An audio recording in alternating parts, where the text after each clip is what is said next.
Hey bone lovers, hello, welcome to another video of Make Science Cool Again. My name is Natasha, I'm PhD in bioarchaeology and founder of Aita Bioarchaeology. First of all, I really want to thank you for this support and for your lovely feedback that you gave, that you sent after the first video. Many of you show me how important for you is talking about mental health and problems in academia, problems during the studies, and as you know, early researchers, problems that early researchers are facing. Many of you shared your own experience of different problems such as like bullying or mental breakdowns, depressions, and similar. So I really want to tell you that if you have a story to share and you want to do it in form of video, please feel free to send me, and but without any names or anything like that, because we are not here to accuse anyone. We are not here to start a war. We want to focus on the process of overcoming of those problems and traumas and process of healing. So just try to be on this positive side. So only love, not war. So today's videos is gonna be about rejection. Not thinking in this case about romantic rejection, although this kind of rejection can be equally painful. So this rejection is scientific rejection. I mean the process of rejection of your scientific papers, which is a negative part of this, like the dark side of academia. Raj didn't have these problems yet, but who knows, maybe in the future.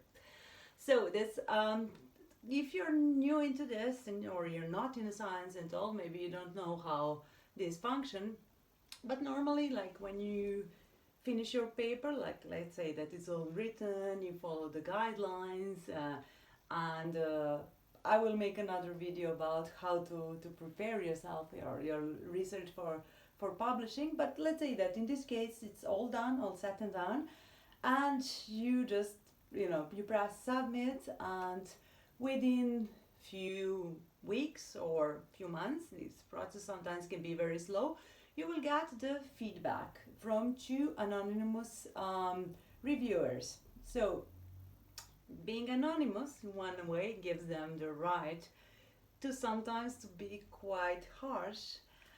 And I don't know if they got this idea from like these movies when you have two cups and one beats shits out of you and another offers you a cigarette. Well, it's going sometimes like it goes something like this, but just verbally. So usually the reviewer one will be all nice and pointing on the good parts of your work, while the reviewer two will be more like really criticizing you. And sometimes these critiques can be really hard, and especially if you're new into this and you're like a young researcher or you're still a student, this can be quite shocking.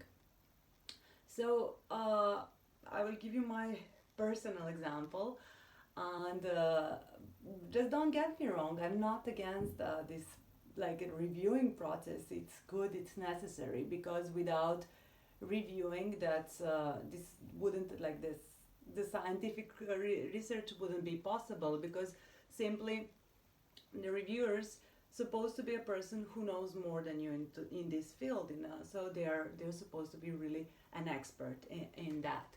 So how to prove that your work makes sense, how to make like really scientifically proven, how to check your facts if there is nobody who is above you in terms of knowledge who will give you the feedback. So it's really like this is what is like a good reviewer, and a good journal has to have good reviewer, and a good reviewer is the person who is actually making like the quality content, making sure that the content that is going to be published in this journal has really quality, and that is that has scientific value. But the thing is about the way how it is explained. So I just, as I said, I will tell you my story. And when I just finished my master, and I was very hype about all that. I was full of enthusiasm because I just like I got the reward of from the university. It was selected as one of the best work, best master thesis of that year, and also like it was very interesting case. It was the first case of that kind in paleopathology, so I was completely sure that I'm going to publish it in a good journal, and I really selected like why not the best one in the field. I submitted, and I was like so like happy about that, so hopeful, like it's going to be my first paper and so on. And to my surprise, I was rejected. And when I read the critic, the reviews, I all I could see was like that this is like complete bullshit. It doesn't make sense. You're this is terrible, and I really felt like okay, I'm going to buy sheep and cow, and I'm just going to move into mountains. I will become a shepherd, and I don't want to know anything about science anymore. And I didn't, not never, but for a while I didn't try to publish at all, and I didn't try to, for that one, it was like, I didn't even open it again. I didn't even, not, of course I didn't try it for a long time to resubmit it or to try another journal. It was just like, okay, this is not good at all. And after a couple of years and many other reviews, goods and bads and so on, I opened again the same, I read again the same review that I got for that first article, and I actually realized that this review was good, and it was not that bad, not harsh at all, because, okay, I was rejected, but I was rejected because my work was not well constructed. It didn't have beginning or end. My like the explanations or my like discussion was not well structured, and of course it was my first paper, normal, and they rejected it, but they even suggested me another article, and then I realized that, okay, but this was actually for good, like and I was really shocked, like how can this happen? How my first reading and second reading few years later is so different? And then I understand that I was simply not prepared for this kind of rejection, and that was the problem, because I took it too personally. And of course, during my studies, I fail exams, not one, I failed so many of them. But it's different, because when you fail an exam, you just think, okay, I didn't learn it well, I didn't read it enough, and because when you're going on exam, you're actually talking, like you're reproducing the knowledge that you get from others, you're reading other people's books and you're trying to reproduce that. But when you're publishing your own work, especially as a first author, you're actually like you're showing your own work. So it's like, in a way, like taking something that is very important for you, presenting it, and if it's rejected, you feel terrible about that. But if I can give you some advice about this, it would be really don't take it personally. Don't take it. Nobody's saying that you are not good enough. You're not a good researcher.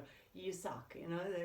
No, they're actually saying like your work is not that good, and you can improve it. And usually they even give you advices how to improve it. So just try to separate it. Like, I'm not my work. I am who I am. I'm a person, and my work is my work. And especially the work done in science, they need to be like, seen objectively. We can discuss about that. You can give me like your critics, and your critics can be like really good or bad. For me, it doesn't matter. But try to see your work as something that is not integral part of your personality. Try to see it as some object on a table, and when you try to see it in that way, you will be like, well, okay, yes, it's good or not, it can be better, we can improve this or that, but it's nothing to do with your your qualities or your capacity as a researcher.